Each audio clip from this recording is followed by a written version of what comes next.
자, 오늘 말씀을 통해서 하나님께서 우리의 무엇을 거룩하게 하시는가? 지난 며칠 동안 우리는 이런 주제를 가지고 하나님의 거룩하심을 경험했습니다. 하나님은 성품을 거룩하게 하신다. 하나님은 선행을 거룩하게 하신다. 하나님은 서원을 거룩하게 하신다. 자, 오늘은 무엇을 거룩하게 하실까요? 지난 3일 전부 시옷으로 시작했습니다. 성품, 선행, 서원. 그럼 오늘도 시으시겠죠? 하나님은 우리의 신뢰를 거룩하게 하시기 원하십니다. 신뢰. 사람과 사람 사이에서도 신뢰가 결국 금이 가고 희미해지고 무너지면 문제가 생깁니다. 하나님과 나 사이에서도 이 신뢰가 무너지면 기도요 끝난 겁니다. 순종이요 끝난 겁니다. 하나님 앞에서 은혜 받는 거요 우리 가운데 다 무시가 되는 겁니다.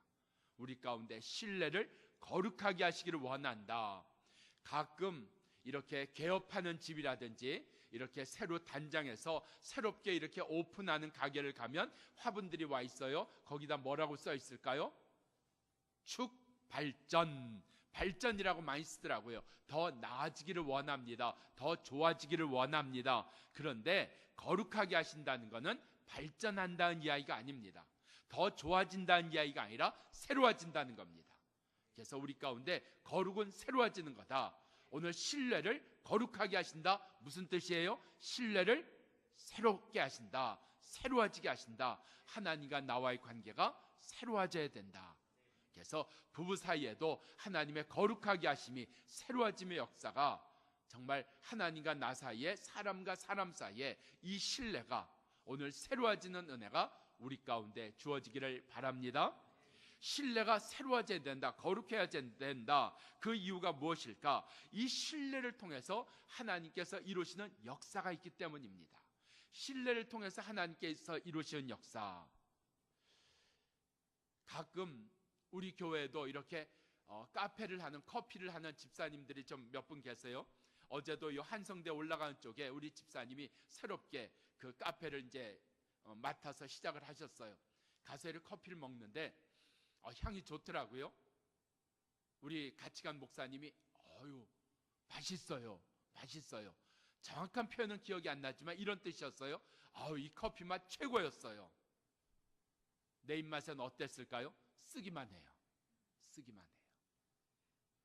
이게 뭐예요? 커피가 쓴 거예요? 아니요. 내가 커피 맛을 모르는 거예요. 모르는 거예요.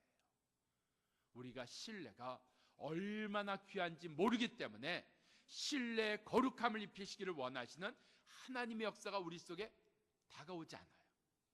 우리 가운데 이 신뢰가 얼마나 귀한 것인가, 이 신뢰를 통해서 하나님이 이루시는 역사를 말씀 가운데 분명히 해놓으셨는데 이 신뢰가 얼마나 중요한가. 첫 번째, 시편 32편 10절 말씀입니다. 악인에게는 슬픔이 많으나 여호와를 신뢰한 자에게는 주의 인자심이 있느니라. 주의 인자심이 있다 그랬어요. 그래서 우리 가운데 오늘 깨달아야 되는 건 신뢰가 있으면 하나님의 인자심이 우리 가운데 있다. 그래서 하나님의 인자심 가운데서도 살아가는 그 은혜가 신뢰로 말미암아 주어지기를 바랍니다. 두 번째, 역대하 20장 20절입니다. 자막 나올 뻔한데 안 나오네. 역대하 20장 20절. 자, 이에 백성이 일찍 일어나서 드고와 들로 나가니라. 나갈 때 여호사밧이 서서 가로되 유다와 예루살렘 거민들아 내 말을 들을지어다. 너희는 너희 하나님 여호와를 신뢰하라. 그리하면 견고히 서리라. 하나님을 신뢰할 때 주신 말씀이 뭐예요? 흔들리지 아니하는 견고함입니다. 이 신뢰가 얼마나 중요한가? 첫 번째, 신뢰할 때 하나님의 인자심이 있다. 두 번째, 신뢰할 때 견고히 서는 역사가 있다. 세 번째, 예레미야 39장 18절 말씀입니다. 너희가 여호와를 신뢰하면 칼에 죽지 아니하리라. 칼에 죽지 아니하리라. 우리가 죽을 수 있는 수많은 일들이 있는데 결코 죽지 아니하리라. 결코 망하지 아니하리라. 결코 무너지지 아니하리라. 그것은 여호와를 신뢰한 이유 때문이니라. 우리 가운데 신뢰함은 결코 내가 이 일로 죽지 아니한다. 결코 이 일로 내가 망하지 아니한다. 결코 이 일로 내가 무너지지 아니한다. 신뢰로 말미암아 하나님의 인자하심, 견고히 서는 은혜, 그리고 결코 무너지지 아니하는 그 은혜가 주께서 신뢰하게 하심으로 말미암아 주어지기를 바랍니다. 자, 어떻게 신뢰가 거룩하게 되는가? 어떻게 신뢰가 새로워지게 되는가? 오늘 말씀 가운데 세 가지를 통해서 우리의 신뢰가 거룩하게 됩니다. 첫 번째, 하나님 말씀의 사람이 되어야 됩니다. 하나님의 말씀의 사람이 된다. 41절 말씀, 엘리야가 아합 왕에게 말하되 올라가십시오. 가서 먹고 마십시오. 큰 비의 소리가 있습니다. 엘리야가 뜬금없이 갑자기 왕에게 큰 비가 내릴 거다, 그 이야기 하는 게 아닙니다. 열왕기상, 오늘 읽은 열왕기상 18장 1절 말씀으로 갑니다. 18장 1절 말씀 가면 이런 얘기가 나옵니다.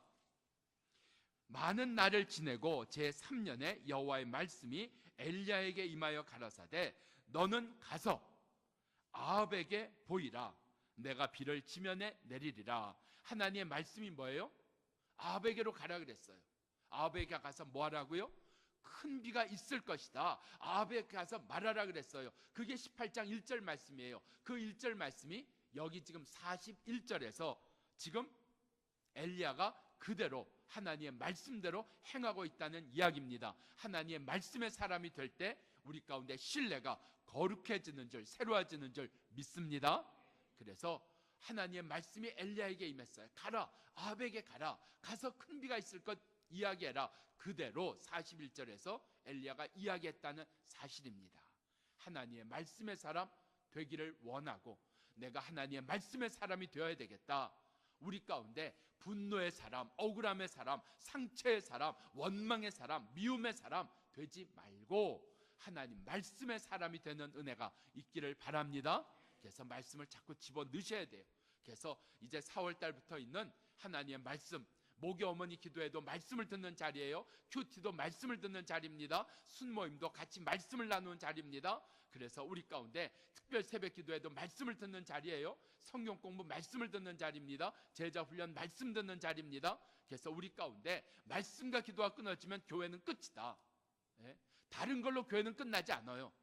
어떤 환난이 와도, 어떤 아픔이 와도, 어떤 문제가 생겨도 교회는 끝나지 않아요. 그런데 말씀이 약해지고 기도가 약해지면 교회는 끝이에요. 근데 우린 가끔 딴 생각을 해요. 이게 이런 문제로 인해서 교회가 어려워지는구나. 문제 때문에 어려워지는 것이 아니라 기도가 없으니까, 말씀이 약해지니까 교회가 어려워지는 거예요. 무엇을 얘기를 해요? 오히려 교회는 환난이 있고 시험이 있을 때 정신을 차립니다. 무릎을 꿇습니다. 제가 참 미워하는 교인이 한 사람만 있을까요? 몇 사람 있습니다. 근데 그 몇 사람의 공통점이 뭔지 아세요? 목사님은요, 어려우면 설교가 좋아지더라고요. 그래서 많이 기도하시나 봐요. 우리 목사님 육신으로 어려워지기를 소원합니다. 주여 이루어 주시옵소서. 그렇게 기도하시나 봐요. 우리 목사님 환난이 있어야. 근데 정말 그래요. 환난이 있으니까 정신 바짝 차 있는 겁니다. 내 삶의 가지를 쳐버리는 겁니다. 안 해도 되는 일, 필요 없는 일, 그런 거 다 쳐버리는 거예요. 왜요? 우리 가운데 핵심만 붙드는 거예요. 중심만 붙드는 거예요. 그게 뭐냐고요? 그게 고난이에요. 근데 고난이 없으면 이것도 잡고 저것도 잡고 온갖 쓸데없는 온갖 쓰레기 같은 것들 다 붙들고 거기에 마음 빼앗기고 거기에 상처받고 거기에 끌려가다가 핵심, 중심을 놓쳐버려요. 자기의 삶을 돌아보세요. 내가 평안하다 할 때 뭐 했나?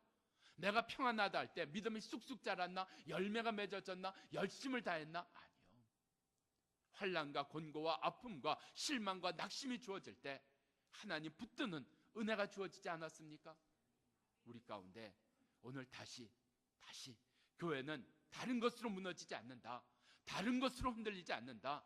기도가 끊어지고 기도가 약해지고 말씀이 없어지고 하나님의 말씀에 가까이 나가지 못할 때 결국은 아무것도 아닌 문제 교회는 흔들리고 쓰러질 수밖에 없고 무너질 수밖에 없다. 아멘. 오늘 이 은혜가 깨달아지기를 바랍니다. 그래서 내가 기도를 보태야 되겠다. 내가 이 말씀을 더 해야 되겠다. 그래서 오늘 여기 엘리야, 하나님의 말씀의 사람, 가라, 아합에게로 가라. 큰 비가 있을 걸 얘기해라. 그대로 41절에 얘기하는 하나님의 말씀의 사람 되는 은혜가 있기를 바랍니다. 그런데 문제가 있어요. 18장 2절 말씀에 보면 가서 큰 비가 있을 걸 얘기하라고 하셨는데 지금 상황이 뭐예요? 큰 가뭄이 지금 있다는 얘기예요. 근데 이 가뭄이 몇 년이나 됐어요? 3년이나 된 가뭄이 있는 거예요. 3년 동안 비가 오지 않았는데 새삼스럽게 지금 가서 비가 있을 것이다 이야기하는 게 얼마나 어리석어요.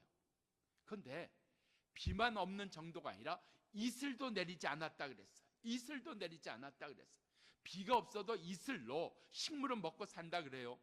근데 이슬조차도 없어요. 그게 3년이 됐어요. 근데 뜬금없이 지금 가서 큰 비가 있을 겁니다. 얼마나 두려워요. 그래서 말씀이 들어가야 되는 거예요. 말씀이 들어가면 무엇을 이긴다? 상황을 이긴다. 말씀이 들어가면 상황을 이긴다. 3년 동안 비가 오지 않았다는 이 상황을 이긴다. 이슬도 내리지 않았다는 이 상황을 이긴다. 무엇으로 이긴다? 말씀으로 이긴다. 내 상황이 있잖아요. 꿈쩍 않는 내 상황, 나를 그냥 뒤집어 엎을 것 같은 이 상황 말이에요. 이 상황을 하나님의 말씀으로 이기는 겁니다. 그러니까 하나님의 말씀이 들어와야지 돼요.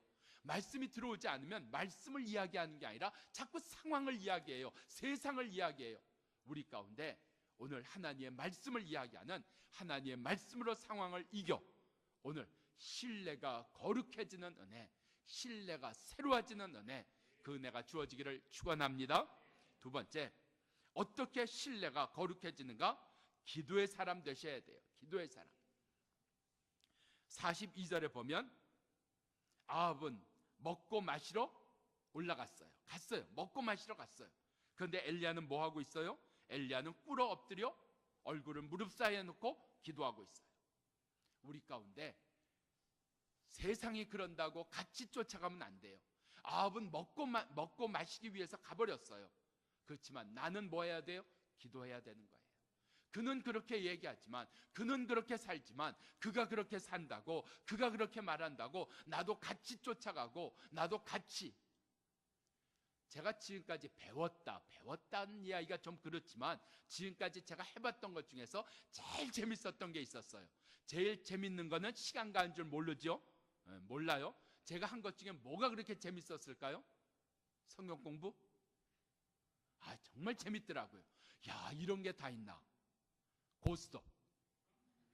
제가 고등학교 졸업하고 친구들이 그 동기들 모여 앉아서 같이 하는데 고스톱 하는데 얼마나 이 녀석들이 속여먹는지 그게 다 이렇게 숫자가 표시되어 있는 거잖아요. 근데 나한테 제대로 안 가르쳐 준 거예요. 그러니까 7을 4라 그러고 4를 7이라 그러고 하여튼 이렇게 거기에 뭐 숫자가 써 있는 거 아니, 다 옆에 다 모른 척하고 있어요. 지금 무슨 소리인지 난 몰라요. 홍단인가? 그 까만 쌀애기, 시래기, 까만 쌀애기, 까만 거 있잖아요. 얘기해봐요. 까만 건 뭐예요? 그 이름이? 쌀이요. 까만 쌀이, 빨간 쌀이 있잖아요. 그거 하는데 얼마나 재밌던지요. 여러분, 아합은 지금 뭐 하러 갔다고요? 먹고 마시러 갔어요. 재밌는 거 있어요. 왜 없어요? 드라마 재밌어요. 그런데 그는 드라마 보러 갔지만, 그는 먹으러 갔지만, 그는 놀러 갔지만 나는 뭐 해야 돼요? 기도해야 돼요. 이게 기도의 사람이에요. 오늘 여기 보니까 42절에 엘리야는 기도했다 그랬어요. 그런데 엘리야가 기도하면서 종에게 이야기합니다. 너는 가서 바다편을 바라보라. 구름이 있나 바라보라. 근데 와서 뭐라 그래요? 아무것도 없나이다. 아무것도 없나이다. 우리 가운데 이 아무것도 없는 이 바닥이 있습니다. 우리 삶에 바닥이 있어요. 영적인 바닥이 있고 육신의 바닥이 있고 건강의 바닥이 있고 삶의 바닥이 있어요. 이 바닥을 치고 올라오는 게 뭐예요? 기도입니다. 내 삶의 바닥을 경험하는 일. 내가 일하지만 일터 속에서 바닥을 경험할 때가 있어요. 자녀와의 삶 속에서 바닥을 경험할 때가 있어요. 내게 주어진 일 속에 바닥을 경험할 때가 있어요. 내 생각에 바닥을 경험할 때가 있어요. 아무것도 없나이다. 아무것도 없나이다. 이 아무것도 없는 이 바닥, 바로 여기서 치고 올라오는 게 뭐예요? 너는 7번까지라도 다시 가라. 다시 가라. 이 바닥을 치고 올라온 역사가 바로 기도입니다. 우리 가운데 기도가 있어야, 그래도 기도는 끊어지지 않아야 바닥을 치고 올라올 수 있다. 우리 속에 처질 때 있잖아요. 낙심이 될 때가 있잖아요. 실망스러울 때가 있잖아요. 그 실망을 치고 오는 게 기도란 말입니다. 아무것도 없나이다. 아무것도 없나이다. 그런데 너는 7번까지라도 다시 갈지니라, 다시 갈지니라, 이 바닥을 치고 올라오는 기도가 우리 가운데 있기를 바랍니다. 그때 신뢰가 생기는 거예요. 하나님과 나 사이에. 바닥을 치고 올라올 때, 바닥에 주저앉으면 신뢰 다 끝나버리는 거예요. 부부 사이에도, 하나님과 나 사이에도, 사람 사이에도 이 신뢰, 바닥을 치고 올라오는 이 신뢰, 기도한 자에게 주시는 이 은혜 누리시기를 바랍니다. 세 번째, 믿음의 사람이 되어야 됩니다. 44절 보면 7번째 이르러서는 그 종이 말하되 뭐라 그랬어요? 사람의 손만한 작은 구름이 있나이다. 아니, 내가 이렇게 기도했는데 7번 왔다 갔다 할 때까지 엘리야가 이렇게 기도했는데 주어진 결과는 뭐예요? 손바닥만한 작은 구름. 실망이에요. 실망하셨어요? 내가 이렇게 수고했는데 결과에 대해 실망하셨어요? 일했는데 실망하셨어요? 사람에 대해서 실망하셨어요? 오늘 그 실망, 이 실망을 이겨내는 게 믿음입니다. 이게 믿음입니다. 엘리야 아합에게 이야기합니다. 빨리 가십시오. 큰 비에 길이 막히지 아니하도록 빨리 가십시오. 이 이야기를 할 수 있는 게 바로 믿음입니다. 우리 속에 실망은 있다. 언제나 있다. 그리고 살수록 더해진다. 그런데 믿음이 더 커지기 때문에 그 실망을 이겨내는 줄로 믿습니다. 실망은 더 커지는데 믿음은 맨날 그 모양이에요. 거기에 머물고 있어요. 그러니까 무너지는 거예요. 오늘 우리 가운데 다시 믿음 주옵소서, 큰 믿음 주옵소서. 그래서 실망을 이겨내는, 그래서 신뢰가 거룩해지는, 새로워지는 은혜가 우리 가운데 있기를 축원합니다. 기도하십시다.